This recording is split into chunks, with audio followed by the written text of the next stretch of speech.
आशिफ, जिस तरीके से हमने देखा है कि लोकसभा और राज्यसभा की जो कार्यवाही है वो अनिश्चितकाल के लिए मुलतवी जरूर हो गई है, लेकिन जो राज्यसभा में कल सब कुछ हुआ है सबने देखा है, उसके बाद से खास तौर पर हमने देखा है कि वेंकैया नायडू साहब जो है वो काफी ज्यादा उससे उनको आघात पहुंचा है और वो जज्बाती भी हो गए।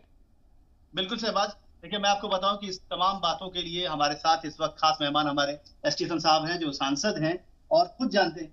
क्योंकि हजरत ये कहा जा रहा है कि आप लोगों ने इतना परेशान कर दिया सरकार को इस तरीके से, इसलिए सैनिटाइज करना पड़ा लोकसभा का।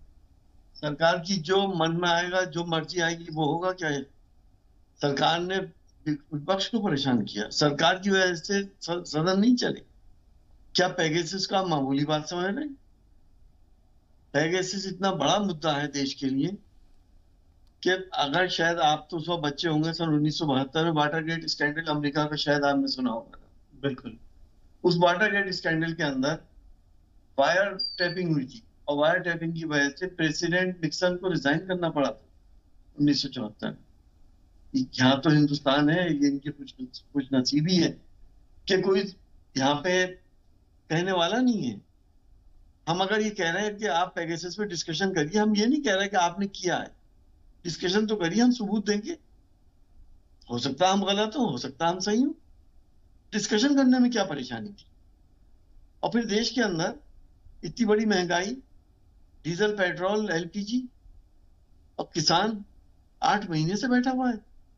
ये किसान क्या किसी और देश से आ गए थे? ये हमारे नहीं है, कोई सुनने वाला नहीं है इनकी। बिल्कुल, लेकिन साफ तौर पे ये सरकार ये कह रही है कि हम तो चाहते थे डिस्कशन हो, लेकिन पार्लियामेंट चलता तभी तो डिस्कशन होता है। आप लोगों ने पार्लियामेंट चलने नहीं दिया, बार बार ऑपोजिशन एकजुट का नाम दिखाया। मतलब ये उनका है कहना और वो बहुत दुखी है इस बात को लेकर। पेगासस पे तो कभी नहीं कहा डिस्कशन होगा, बता दिए रिकॉर्ड में हो तो भी। पेगासस पे तो एक दिन भी नहीं कहा, और किसानों के लिए कहा कि वो डिस्कशन हो चुका। हम तो किसानों के डिस्कशन मांग रहे हैं, हम 3 कानूनों को रद्द कराने की मांग कर रहे हैं। डिस्कशन में क्या परेशानी? सामने तो आइए, हम बताएं तो कि उसमें क्या आपने किया किसानों के लिए, देश के, या आपने कॉर्पोरेट हाउसेस के लिए किया है। स्पीकर बहुत दुखी हैं। मतलब ये स्पीकर ऐसे हैं 2019 के बाद जो है, उन्होंने कहा उनके नाम से ख्याति है कि वो सबसे ज्यादा तक लंबे वक्त तक पार्लियामेंट चलाने वाले हैं, सबसे बेहतर तरीके से पार्लियामेंट चलाने वाले हैं, देर रात तक पार्लियामेंट में डिसीजन कराने वाले हैं। वो आज बहुत दुखी है। वो कह रहे हैं कि मुझे तो लगता था कि मैं ये ख्याति 5 साल तक बरकरार रखूंगा, लेकिन इतनी जल्दी ख्याति टूट जाएगी ये मुझे उम्मीद नहीं था। मुझे बहुत दुख है और पार्लियामेंट न चलने से बहुत सारे पैसों का नुकसान हुआ है। देखिए, आपने 2 सवाल पूछे जी। स्पीकर साहब की हम सब इज्जत करते हैं और वो वाकई में बहुत अच्छे इंसान, और हमें कहीं ना कहीं ये महसूस होता है कि उनका संरक्षण सारे सांसदों की, लेकिन वो भी मजबूर हुए सरकार की वजह से, सरकार के अड़िया रवैये से मजबूर। उन्हें मालूम है कि अगर पेगासस पे डिस्कशन होता तो पार्लियामेंट भी चलती और राज्यसभा भी चलती। दूसरा, जो आप कह रहे हैं कि इतना बड़ा नुकसान हो, जी, मैं आपसे पूछना चाहता हूं कि जो गरीब आदमी की जेब का नुकसान हो रहा है, दुनिया में सबसे महंगा पेट्रोल, डीजल, एलपीजी हम खरीद रहे हैं, गरीब आदमी खरीद रहा है। किसान के साथ जो आप कर रहे हैं कि वो 2000 रुपए कुंटल का धान 1000 रुपए 800 रुपए कुंटल जो बेच रहा है, उस नुकसान को नजर नहीं आता सरकार को। वो तो अरबों करोड़ों रुपए का नुकसान हो गया। सिर्फ अगर ये 100 करोड़ का या 30-35 करोड़ का नुकसान हुआ है, उसके मुकाबले तो कुछ भी नहीं है। हम जिस मकसद के लिए लड़ रहे हैं, हमें जनता ने जिस मकसद के लिए भेजा है, हम उनकी बात करना चाहते हैं, हम गरीब की बात करना चाहते हैं, हम बड़े बड़ी कंपनी ओनर्स की बात नहीं करना चाहते। बिल्कुल, एक बड़ा मसला है आजकल। आपके पार्टी के नेता जो है और मुख्यमंत्री रहे उत्तर प्रदेश के अखिलेश यादव ने भी उठाया, तमाम अपोजिशन दीगर दल उठा रहे हैं, आज लालू यादव ने भी कहा, जातिगत जनगणना को लेकर सवाल खड़े हो रहे हैं और किस सरकार से आप लोग मांग कर रहे हैं। क्यों आखिर इतना? क्योंकि उत्तर प्रदेश चुनाव नजदीक है, इसलिए ये मांग मजबूत कर रहे हैं आप लोग, या फिर कुछ और? नहीं, हमारी मांग तो बहुत पहले से है इस बात, जातिगत जनगणना होनी चाहिए। इसमें बहुत कंफ्यूजन है। हर जाति ये समझती है कि हमारा अपर हैंड है, हम बहुत ज्यादा। अब आरक्षण की बात आ रही है, हमारे प्रदेशों को ये राइट दिया जा रहा है, हम भी उसके साथ हैं कि हम सूची बना के भेजेंगे, किस ग्राउंड को बना के भेजेंगे, किस जाति को कितना आरक्षण मिले। कोई ग्राउंड तो होना चाहिए। जब जातिगत जनगणना ही नहीं है हमारे पास, और जो पहले कराई गई थी वो आज तक पब्लिक में आई नहीं, तो कैसे आरक्षण होगा? हर जाति ये मानती है कि हम सबसे ज्यादा है। तो परेशानी क्या है जातिगत जनगणना में?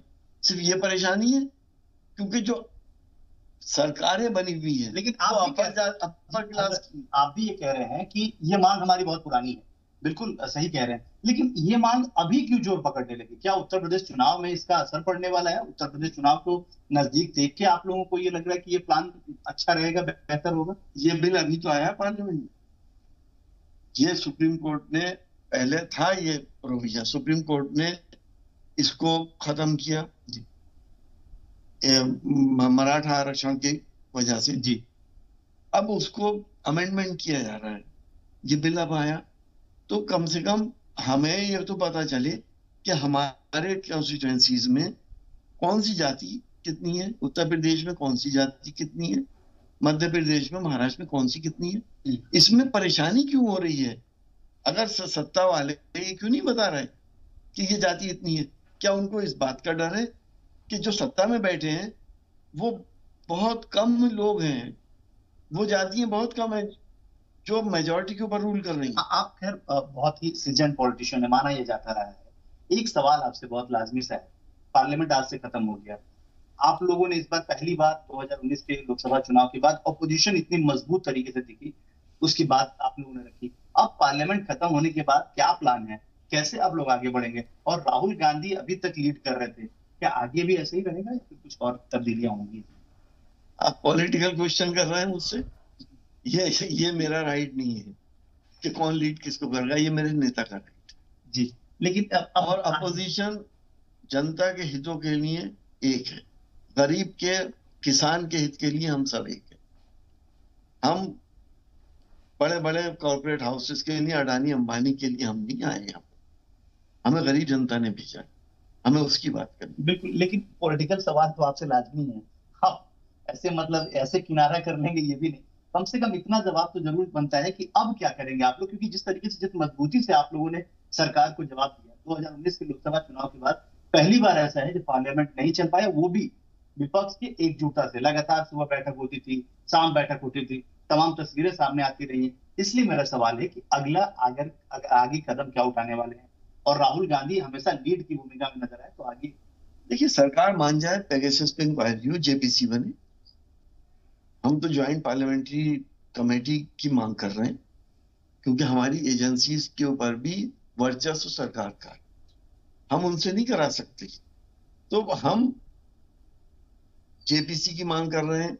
किसान जो बैठा हुआ है अपनी डिमांड कर रहा है जी, गर्मी सर्दी बरसात के अंदर सारे दुख, ये मांग आगे भी जायज रहे। यकीनी तौर पर 500 किसान खत्म हो गए जी, कोई सुनने वाला क्यों नहीं है? बिल्कुल, हम उनके साथ खड़े हैं, ये कानून वापस होने चाहिए। बहुत बहुत शुक्रिया। शहबाज, आप समझ सकते हैं कि किस तरीके से तमाम सवालों के बेबाकी से जवाब दिए हैं सांसद महोदय ने, लेकिन एक सवाल से जरूर वो बचते नजर आ। उन्होंने कहा कि देखिए कौन लीड करेगा अपोजिशन को, ये कहना मेरे बस थोड़ा सा जल्दबाजी भी होगा, और अभी हो सकता है कि आने वाले वक्त में जो हिकमत अमली अपोजिशन बनाएगा उसके बाद ही वो जवाब दे पाएंगे। बहुत बहुत शुक्रिया हमसे जुड़ने के लिए आशिफ इकबाल, और तमाम चीजें मुहैया कराने के लिए। तो कुल मिलाकर आने वाले वक्त में जो अपोजिशन है वो अपनी हिकमत अमली बनाएगा और उनकी क्या स्ट्रेटेजी होगी उसके हिसाब से आगे की सियासत तेज होगी।